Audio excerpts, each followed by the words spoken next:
সকাল সকাল কোথায় যাওয়া হচ্ছে শুনি? আমার একটু কাজ আছে তাই বেরোচ্ছিলাম। ওই একটু বই পাড়ায় যাব, একটা বই কেনার আছে। ভাবছি লেখাপড়াটা আবার শুরু করব।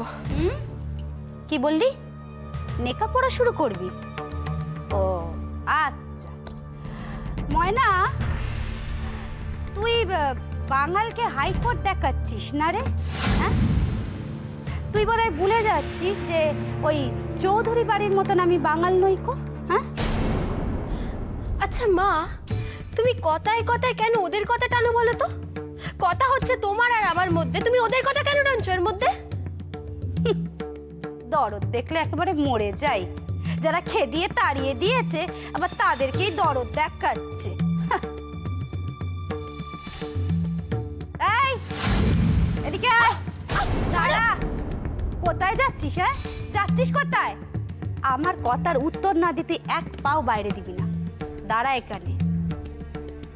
হ্যাঁ, তা কোথায় যাচ্ছিলি যেন বললি? বই কিনতে বই পাড়ায়, তাই তো? মানে ওই কলেজে যেখানে ওরা লেখাপড়া করে, তাই না? ময়না, তুই ভুলে যাচ্ছিস। তুই ভাবছিস যে তোর স্বামীর হাতে পায়ে ধরলে তোর স্বামী তার নতুন বিয়ে ভেঙে তোর সাথে আবার সংসার করবে, তাই না রে? আর তোর এই মুসলমান সত্যি সেও তোর স্বামীকে ছেড়ে দেবে? হ্যাঁ শোনো মা, আমার যা বলার বলা হয়ে গেছে, আর তোমার যা বোঝার তুমি বুঝে নাও। আর একটা কথা মনে রেখো, ছেলে মেয়েরা বড় হলে তাদের সব কথার পেছনে থাকতে নেই, এটা না তুমি মাথায় রেখো। হ্যাঁ, নিজের মানটা নিজের কাছে, বুঝেছো? কি বললি?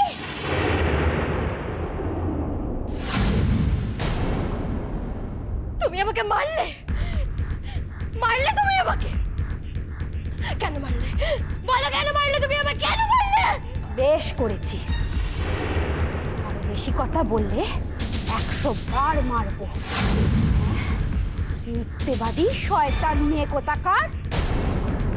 মান দেখাচ্ছ না তুমি আমাকে? মান না, হাত দেবে না আমার গায়ে। তুমি যদি আরেকবার হাত দাও তাহলে কিন্তু কি করবি তুই শুনি?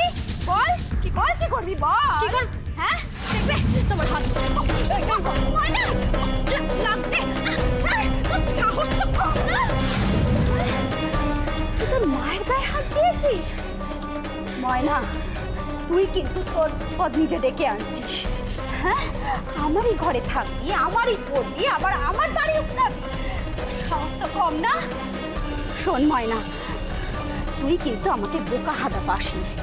সেদিনকে যে তুই চুরি কেনার নাম করে 3 ঘন্টা বাইরে ছিলিস, তুই কি ভেবেছিস আমি কিছু বুঝি না? আমি তোর বাবা? এখানে থাকতে গেলে কোনো রকম কিন্তু অনাচার চলবে না, এই কথা আমি বলে রাখলাম তোকে। মা, আমি কিন্তু কি হচ্ছে কি এখানে? কি হয়েছে ময়না? বলি হচ্ছেটা কি পার্বতী? ওগো, ওগো, দেখো দেখো, তোমার মেয়েকে শাসন করেছি বলে তোমার মেয়ে আমার হাত মুচড়ে ভেঙে দেবে বলেছে। এরপরও তুমি তোমার মেয়েকে এই বাড়িতে থাকতে দেবে? ও এই বাড়িতে থেকে যা নয় তাই করবে, সেটা আমি মানতে পারবো না। ওর কোথাও জায়গা জোটেনি, তাই এখানে এসে জুটেছে। আচ্ছা পার্বতী, মাত্র কয়েকদিন হলো মেয়েটা এখানে এসেছে, আর এর মধ্যে তুমি তোমার খেলা আবার শুরু করে দিলে? হ্যাঁ, ও, মেয়ে উচ্চারণে যাক সেই বেলায় কোনো দোষ নেই কো, তাই না?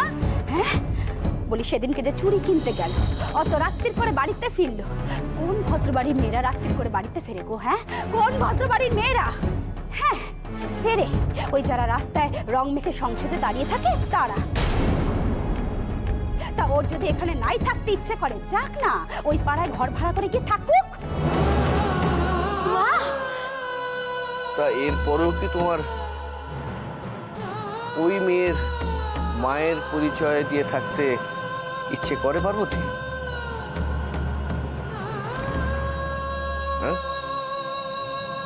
তোমার কি মনে হয় তুমি একজন প্রকৃত মা? তোমার লজ্জা করে না? না, করে না, কারণ পার্বতী সত্যি কথা বলতে কখনো লজ্জা করেনি। হ্যাঁ, আজও তাই করবে না। তোমার মেয়ে যাচ্ছে খোরাকির ব্যবস্থা করতে। পার্বতী, আর একটা বাজে কথা বললে আমি কি করবে? হ্যাঁ, তুমিও তোমার মেয়ের মতন আমার গায়ে হাত দেবে? দাও না। বলি তোমার মেয়ে বোঝে না তার শ্বশুর বাড়ি থেকে তাকে খেদিয়ে তাড়িয়ে দিয়েছে, সে আবার কাচের চুড়ি কিনতে যাচ্ছে। লোকে যে তাকে থুতু দেবে সেটা বুঝতে পারে না। হ্যাঁ, আজও তোমার মেয়ে মিথ্যে কথা বলে বেরোচ্ছে। তোমার মেয়ে লোক ধরতে যাচ্ছে, এই আমি বলে রাখলুম।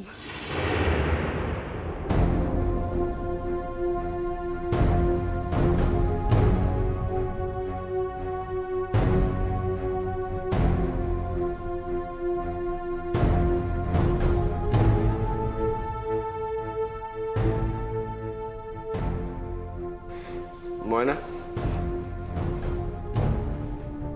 হ্যাঁ কথাটা তো সত্যি। যার স্বামী তাকে কয়েকদিন আগে ত্যাগ করেছে, তার তো মনের অবস্থা স্বাভাবিক থাকার কথা না। তোর জন্য তো শ্বশুরবাড়ির লোকেদের কাছে আমাকে রোজ রোজ কথা শুনতে হচ্ছে, আর তুই কিনা সাজগোজ নিয়ে ব্যস্ত আছিস। কোন লজ্জায় তুই চুড়ি কিনতে গিয়েছিলি মা? হ্যাঁ, আর এখনই বা তুই কোথায় বেরোচ্ছিস? ওদিকে তো শ্বশুরবাড়ির লোকেরা সইটা নিয়ে চাপ দিচ্ছে, আর সেই দিন তো কান্নাকাটি করে একেবারে অজ্ঞান হবার ভাব করলি তুই। সই দেবে না মানে ওর ঘাড় দেবে? হ্যাঁ, এটা সত্যি কথা যে তখন আমার কষ্ট হয়েছিল বলে বলেছিলাম সই দিতে হবে না, কিন্তু এখন তো দেখছি আমার মেয়েই বাজি। হাত পেতে যখন তাদের কাছ থেকে টাকা নিয়েছিস তখন সই তো তোকে দিতেই হবে। টাকাটা আমি হাত পেতে নিইনি মা, নিয়েছো তুমি। আর তাই তোমার এত গলার জোর বেড়েছে, আর তাই জন্য আমাকেও তোমার হাত তোলা হয়ে থাকতে হচ্ছে। শুনলে তো তুমি মেয়ের কথা। ঠিক আছে, তাই যদি হয় তাহলে ওই টাকাটা ওর মুখের উপর ছুঁড়ে দিয়ে ওকে বাড়ি ছেড়ে চলে যেতে বলো। তবে হ্যাঁ, যাওয়ার আগে যেন সইটাও করে যায়, তা না হলে সমস্ত টাকা আমি তো ফেরত দিয়ে আসবো, আমি বলে গেলাম। বাবা, একটা কথা শুনে যাও। অনেক ছোট কথা, অনেক অপমান তোমরা আমাকে করেছো বাবা। এমনকি একটা বিয়ে ওলা মেয়ের গায়ে হাত তুলতেও তোমাদের একটুও বাধে। এই সব কিছুর উত্তর কিন্তু আমি দেবো বাবা, সেটা খুব শিগগিরই দেব। এত অপমান মেনে নিয়ে আমি কিছুতেই এখানে মাথা নিচু করে থাকবো না, আর আমি কিছুতেই সই দেবো না। একথা তুমি ওদেরকে জানিয়ে দিও। তুই দিবি না, তোর ঘাড় দেবে। তাহলে ঘাড় কে দিতে বলো? আর শোনো, আমার টাকাটা আমি পেয়ে গেলে আমি কিন্তু আর এখানে থাকবো না বাবা।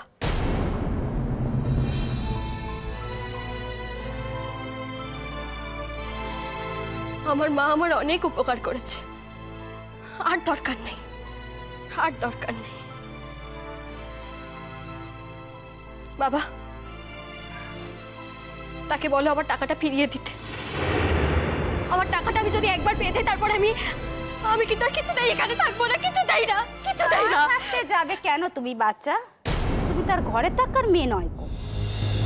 শ্বশুর বাড়ির কুল গেছে, এখন বাপের বাড়ির কুলও যাবে।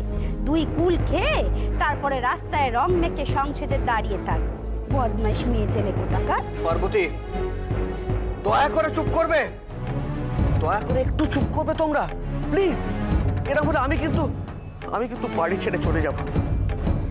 তোমাদের কথাবার্তা শুনে মনে হয় না এটা কোনো ভদ্রলোকের বাড়ি, মনে হয় ছোট লোকের বস্তি বাড়ি। ছি ছি ছি ছি, আমার মান সম্মান সব ধুলায় মিশে গেল শুধুমাত্র তোমাদের জন্য, শুধুমাত্র তোমাদের জন্য। ছি।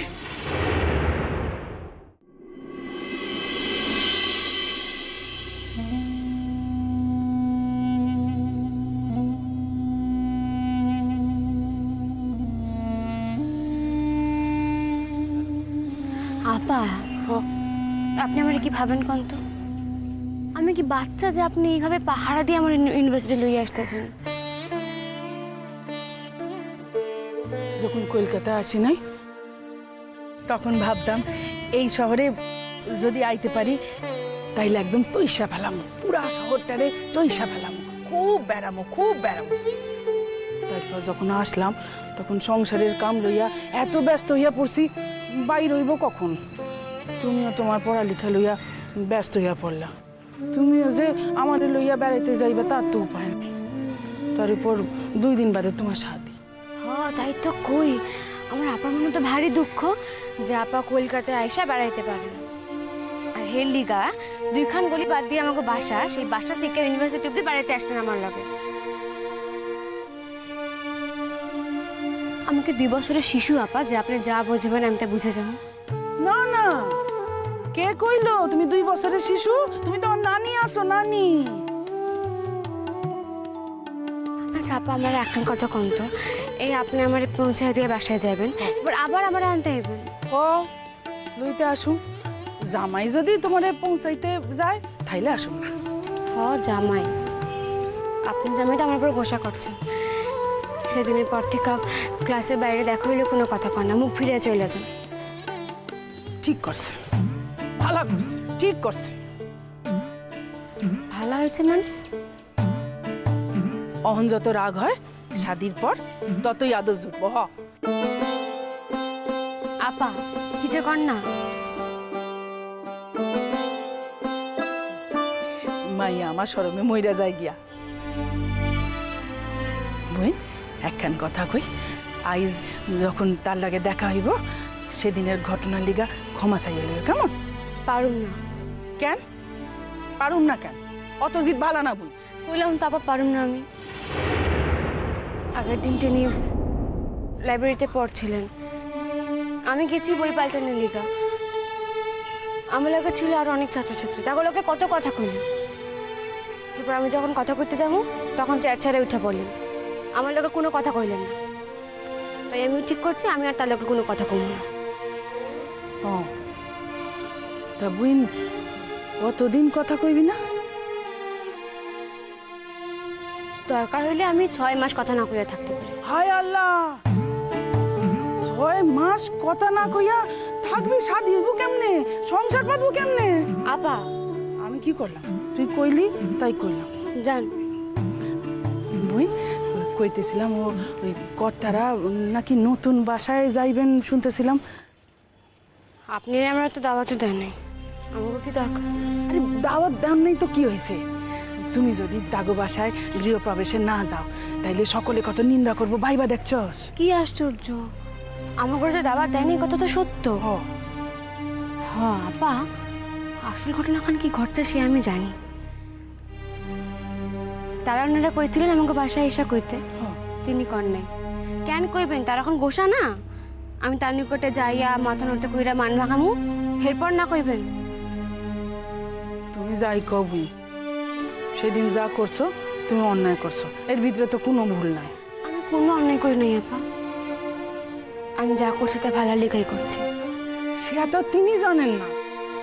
জানেন না তারই বা কেন ভরসা নেই আমার উপর? এই সকল কথা শাদির পরে কই হবে।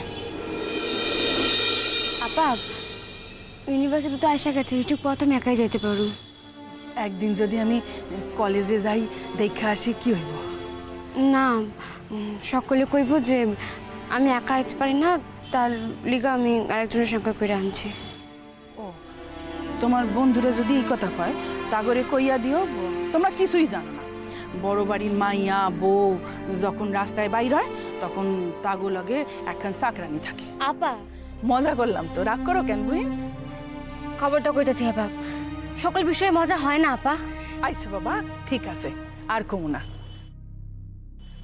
তোমার লগে তামসাও করা যায় না, এটাই তো বিপদ। আপনি তামাশার যে কি নমুনা, আপনি তামাশা করতে গিয়ে মায়ের নকর বানান।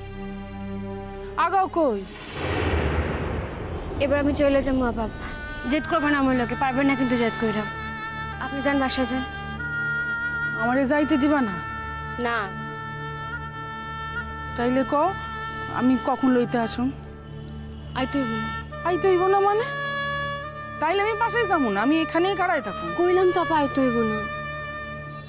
আপনি কইলেন না যে আপনার জামাই নিকটে গিয়ে ক্ষমা চাইতে, তার নিকটে গিয়ে ক্ষমা চামু আর তারা বাসায় লইয়া আসুন। যদি সে না আসে? যদি তিনি এতে না চান তাহলে কমু যে আমাকে বাসায় আইতে যদি আপনি মানে লাগে তাহলে বাসা অব্দি আমরা রাখা যেতেন।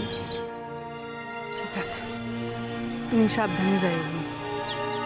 আপনি সাবধানে যাইয়েন আপা। ও আপা, আর এখন কথা কই যে বাই চান্স যদি পথে শতানের লগে আপনার দেখা হইয়া যায় তাহলে কিন্তু কথা কইয়া আপনি সম্মানটুকু নষ্ট করবেন না। আমার কি এই ভাগ্য হইব বোন? যদি এই ভাগ্য হয় তাইলে তো নিজেরে। আপা ভাবেন কি? না, কিছু ভাবি না, কিছু ভাবি না। তুমি যাও, আগাও। আমি আগাইতেছি।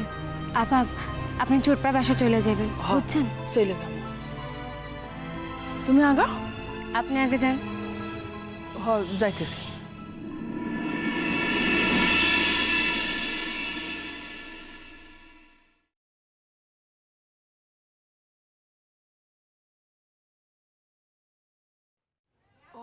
যাইতেছি যাইতেছি।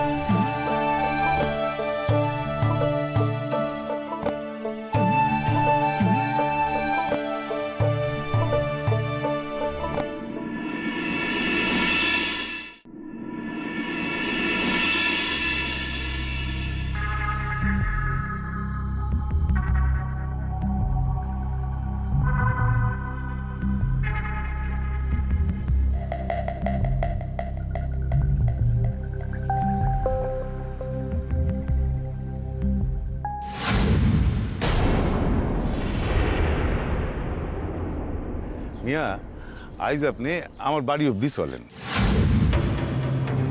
আমার বাড়ি হইল গিয়া এই গলিটা দেখতেছেন, এই আর পরের গলি। আপনি যদি আজ আমার বাসাখান চিনা আসেন তাইলে হইব কি দেখা করার লিগে আমাকে আর পথে অপেক্ষা করতে হইব না।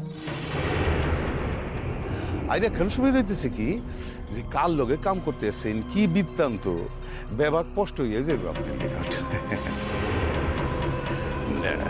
দেখেন মিয়া, আমি আপনারে যে কামের কথা কইছিলাম সেই কাম খান কিন্তু নাও হইতে পারে। পাইছি, আল্লাহ যে আমার এত সহায় হইবেন তা তো কোনোদিন ভাবি নাই। আজই ইবলিশের দেখা পাইছি, আর আজই আমি তার বাসাখান দেখে আসুম। আসুমি আসুম।